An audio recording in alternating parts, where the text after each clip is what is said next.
Back to China, I want to come back to hybrids, but I'm going to turn to Anindya because you are from Indonesia and he's making a pitch for South Africa and what's going on in your country, and everyone seems to be competing for a piece of this chain.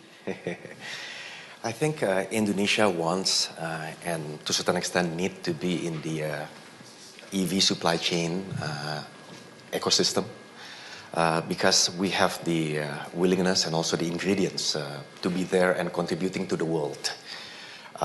Below the ground, we have critical minerals such as nickel. 22% of nickel is in Indonesia. Tin, copper, bauxite in the top 5 in terms of resources in the world. And above the ground, we have the renewable energy potentials such as geothermal, hydro, solar, wind. And the government is planning in the next 15 years to install 100 gigawatt, in which 75% coming from renewable energy. So 75 gigawatt, which is the same with the whole installation so far in Indonesia. And also we are very proud with the biodiversity that we have. With the forests, peatland, mangroves, coral, we're looking at 500 gigatons of carbon capture. And to a certain extent, really, that's how we're going to probably finance a lot of these initiatives of downstreaming. And plus, of course, 285 million people is a lot of people. And if you look at Southeast Asia, that's 800 million people. So that's a big market. But also, most importantly, Indonesia wants to do this because we're still importing oil. So subsidy is still there. So we rather use the money for something else. But I think for the global supply chain, Indonesia wants not only to produce battery materials, for example, in this case for EV, but we want to also focus on how we produce it. Because I think Indonesia has the possibility, imagine we have the concept of building battery materials using green energy while respecting the carbon emission, right? And Indonesia can do it. A lot of the companies that we have in Indonesia is already supplying not to only China. I know we are going to be talking about China, which has tremendous technology, right?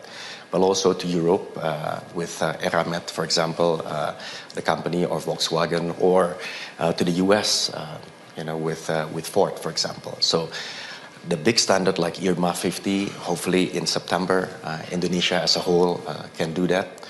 So I think Indonesia is open for business.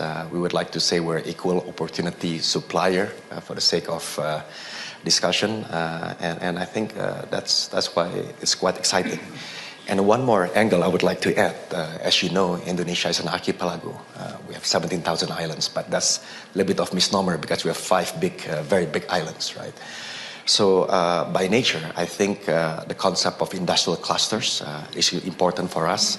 And that could attract a lot of technology, talents, investment coming in. So, for example, World Economic Forum is big on this transitioning net zero industrial cluster, in which we are a part of. So I think that's why this discussion is very timely.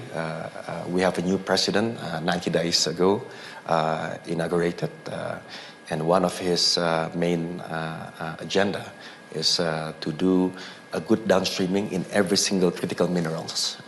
So I think that's why I think we can hopefully make an impact. Last thing I want to say, one more thing, geopolitics. So while people can say many things about geopolitics with the IRA and also the standard of European, but I think if we believe in making a resilient and also efficient supply chain, we also have to be realistic in terms of the technology, because it is still, pretty much today, a lot of it is coming from China.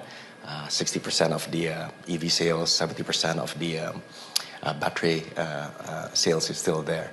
So to be able to maneuver this in a good way, I think it's important for the world. So you say you're equal opportunity, but it seems like a lot of the support you've had is from China and the deals. China is an early mover, yes. Yeah. But having said that, we would like to balance, with the Western world, for example, in our group, we have this initiative called INBC, which is Industrial Net Zero Battery Consortium. which focus on the Western world because we believe the Western world, European and also UK and of course the US need nickel battery materials. And we also want to try to be, at one point in time, the gold standard of processing battery materials. So being able to also comply to some of these standards, I think, is a good thing for Indonesia. And by the way, our constitution is always non-aligned, so might as well do it for business while it makes sense. Yeah. Got it. Jacob.